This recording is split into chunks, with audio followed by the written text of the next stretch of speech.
എല്ലാ പ്രിയപ്പെട്ടവർക്കും focus on ലൈഫിന്റെ സന്തോഷങ്ങളും സമാധാനങ്ങളും ഐശ്വര്യങ്ങളും നിറഞ്ഞ ഈസ്റ്റർ ആശംസിക്കുന്നു. ലോകമെമ്പാടുമുള്ളവർ ഇന്ന് ഈസ്റ്റർ ആഘോഷിക്കുകയാണല്ലോ. എന്നാൽ യേശുക്രിസ്തു ഒരു മതവും സ്ഥാപിച്ചിട്ടില്ല. ഏതെങ്കിലും ഒരു മതത്തിന്റെ പ്രവർത്തകനോ പ്രചാരകനോ ആയിരുന്നില്ല. യഥാർത്ഥമായ ചരിത്രം പരിശോധിച്ചാൽ അനേകം ദൂതന്മാരും ദേവീ ദേവന്മാരും ഒക്കെ വാണിരുന്നൊരു കാലമുണ്ടായിരുന്നു.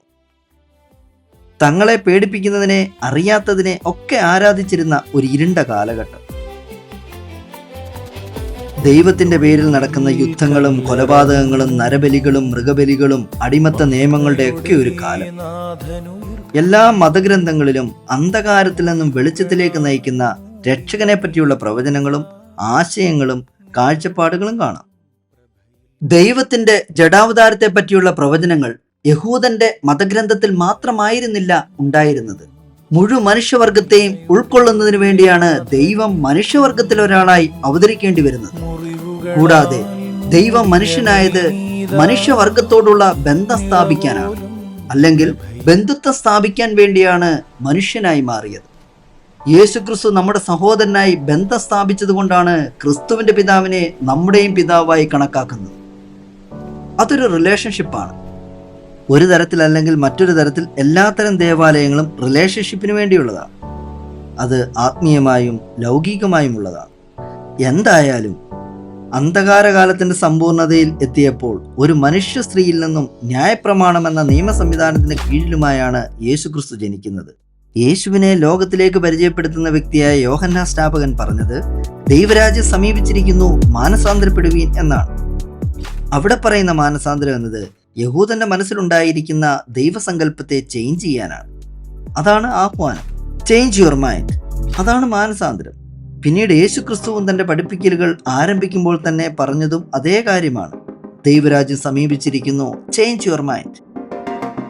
3.5 വർഷത്തെ യേശുക്രിസ്തുവിന്റെ പരസ്യ ജീവിതകാലത്തെ രേഖപ്പെടുത്തിയിട്ടുള്ള സംഭവങ്ങളെല്ലാം പരിശോധിച്ചാൽ ഏറ്റവും കൂടുതൽ വിമർശിച്ചിട്ടുള്ളത് കപടഭക്തരായ ആളുകളെയും മതസംവിധാന നിയമത്തിന്റെ പേരിൽ പാവം പിടിച്ച സാധാരണക്കാരെ പീഡിപ്പിക്കാൻ ശ്രമിക്കുന്നവരെയുമാണ്. എല്ലാ നിയമങ്ങൾക്കും അപ്പുറം മാനവികതയും മാനുഷിക പരിഗണനയും സമൂഹത്തിൽ തള്ളപ്പെട്ടവരും ആരാലും പരിഗണിക്കാത്തവരെയും സമൂഹത്തിൽ വീണുപോയവരെയും ഉയർത്തിക്കൊണ്ടുവരികയായിരുന്നു ക്രിസ്തുവിന്റെ ലക്ഷ്യം. യഹൂദന്റെ ദൈവം നൽകിയ കർക്കശമായ നിയമങ്ങൾക്കെതിരെ പ്രവർത്തിച്ചുകൊണ്ട് ശബത്തിൽ ഒരു ജോലിയും ചെയ്യരുതെന്ന കൽപ്പനയ്ക്കെതിരായി ശബത്തിൽ തന്നെ ഏറ്റവും കൂടുതൽ അത്ഭുതങ്ങൾ ചെയ്തുകൊണ്ടായിരുന്നു പ്രവർത്തനങ്ങൾ. തന്നെ അതിക്രൂരമായി കുരിശിക്കുമെന്ന് അറിഞ്ഞുകൊണ്ട് തന്നെയാണ് പ്രവർത്തിച്ചത്. ഇനി യേശുക്രിസ്തു ഒരിക്കലും എവിടെയും ഒരു മതത്തിന്റെ ദൈവത്തെ പരിചയപ്പെടുത്തിയിട്ടില്ല, പേരുള്ള ഒരു ദൈവത്തെയും പരിചയപ്പെടുത്തിയിട്ടില്ല. മതമുള്ളവനും മതമില്ലാത്തവനും ഒരുപോലെ ഉൾക്കൊള്ളാൻ കഴിയുന്ന തൻ്റെ പിതാവായ ദൈവത്തെയാണ് പരിചയപ്പെടുത്തിയത്. അന്നുവരെ അങ്ങനൊരു ദൈവത്തെപ്പറ്റി ആരും ഒരു നാളും കേട്ടിട്ടുണ്ടായിരുന്നില്ല. ദുഷ്ടന്മാരുടെ മേലും നല്ലവരുടെ മേലും ഒരുപോലെ സൂര്യനെ ഉദിപ്പിക്കുകയും മഴ പെയ്യിക്കുകയും ചെയ്യുന്ന ദൈവത്തെപ്പറ്റിയും കേട്ടിട്ടുണ്ടായിരുന്നില്ല. ശത്രുക്കളെ സ്നേഹിക്കണം, തിന്മയ്ക്ക് പകരം ആരും തിന്മ ചെയ്യാതെ എല്ലാവരും നന്മ ചെയ്യണമെന്നുള്ള ആഹ്വാനവും ആരും കേട്ടിട്ടുണ്ടായിരുന്നില്ല. ഒരു ചെകിട്ടത്തടിക്കുന്നവന് മറ്റേ ചെകിട് കൂടി കാണിച്ചു കൊടുക്കണമെന്നതും കേട്ടിട്ടുണ്ടായിരുന്നില്ല.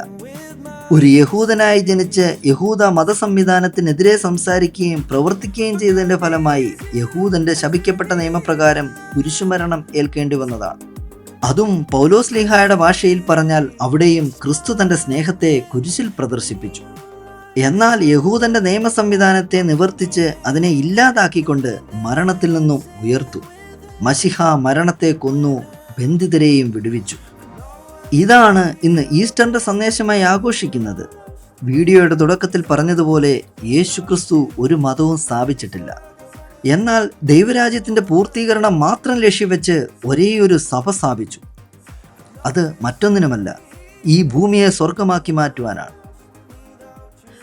അതിന് ആരെയും മതപരിവർത്തനം നടത്തേണ്ട കാര്യവുമില്ല. ഒരു മതത്തിലും ഒരാളെയും ചേർക്കേണ്ട ആവശ്യവുമില്ല. യേശുക്രിസ്തു നൽകിയത് പൂർണ്ണ സ്വാതന്ത്ര്യമാണ്. മതത്തിൻ്റെയും മതനിയമങ്ങളുടെയും അടിമത്തത്തിൽ നിന്നുള്ള സ്വാതന്ത്ര്യം. ഒരു നല്ല ലൈറ്റ് മതി ഒരു മുറി മുഴുവൻ പ്രകാശിക്കാൻ. അതുപോലെയാകാനാണ് സഭയെ സ്ഥാപിച്ചത്. യേശുക്രിസ്തു കുരിശിലേക്ക് പോകുന്നതിൻ്റെ തലേ രാത്രിയിൽ വിരിച്ചൊരുക്കിയ മാളിക മുറിയിൽ അന്ത്യ അത്താഴം തൻ്റെ ശിഷ്യന്മാരോടൊരുമിച്ച് ഭക്ഷിപ്പാൻ കൂടിയപ്പോൾ ശിഷ്യന്മാരുടെ കാലുകൾ കഴുകി മനുഷ്യരെ തമ്മിലും മനുഷ്യരെയും യഥാർത്ഥ ദൈവത്തെയും തമ്മിലും നിരപ്പിക്കാൻ പുതിയ നിയമ പൗരോഹിത്യം അവർക്ക് നൽകി. അപ്പവും വീഞ്ഞും വാഴ്ത്തിക്കൊടുത്തിട്ട് എൻ്റെ ശരീരരക്തമാകുന്നു എന്ന് പറഞ്ഞ് ഭക്ഷിപ്പാൻ നൽകി. യേശുക്രിസ്തുവിൻ്റെ ശരീരരക്തങ്ങൾ നൽകുന്നത് നീയും യേശുക്രിസ്തുവും ഒരേ ശരീരത്തിൻ്റെ ഭാഗമാണെന്നുള്ള പ്രഖ്യാപനവും ദൈവവും നീയും ഒന്നാണെന്നുള്ള തിരിച്ചറിവും കിട്ടാനാണ്. ആ തിരിച്ചറിവ് കിട്ടി നിന്നിലുള്ള ക്രിസ്തു മൂലം ഈ ഭൂമിയെ സ്വർഗമാക്കി മാറ്റുവാനായിരുന്നു. നാം ആരാണെന്നുള്ള ശരിയായ തിരിച്ചറിവുകൾ നൽകേണ്ട സഭയിൽ ഇന്ന് നാം കേൾക്കുന്നത് എന്താണെന്ന് ഓരോരുത്തരും സ്വയം വിലയിരുത്തേണ്ടിയിരിക്കുന്നു. എന്തിനാണ് ക്രിസ്തു സഭ സ്ഥാപിച്ചതെന്ന് അറിയാത്തവരായി മാറിയില്ലേ എന്ന് സ്വയം ചിന്തിച്ചു നോക്കുക. ശബരിമലയുടെ 18-ാം പടി കയറി ചെല്ലുമ്പോൾ അവിടെ നമുക്ക് കാണാം തത്വമസി, അത് നീയാകുന്നു, നീയാണ് ദൈവം. കുർബാന സ്വീകരിക്കുന്നത് കൊണ്ടും അത് നീയാകുന്നു എന്നുള്ള ബോധ്യം വരുവാനാണ്. പഴയ നിയമങ്ങളെല്ലാം മരണത്തിൻ്റെ പ്രമാണങ്ങളായിരുന്നു, മരണമായിരുന്നു. എന്നാൽ പുതിയ നിയമമോ എല്ലാവർക്കുമുള്ള നിത്യജീവനാണ്, തമ്മിൽ തമ്മിൽ സ്നേഹിക്കാനുള്ള ആഹ്വാനമാണ്. ലൈഫിനെ ഫോക്കസ് ചെയ്യുന്ന എൻ്റെ ഈ ചാനലിലെ എല്ലാ പ്രിയപ്പെട്ടവർക്കും സമാധാനവും സന്തോഷവും ഐശ്വര്യവും നിറഞ്ഞ ഈസ്റ്റർ ആശംസകൾ നേരുന്നു. Thank you very much. വീണ്ടും കാണും വരേക്കും ഗുഡ് ബൈ.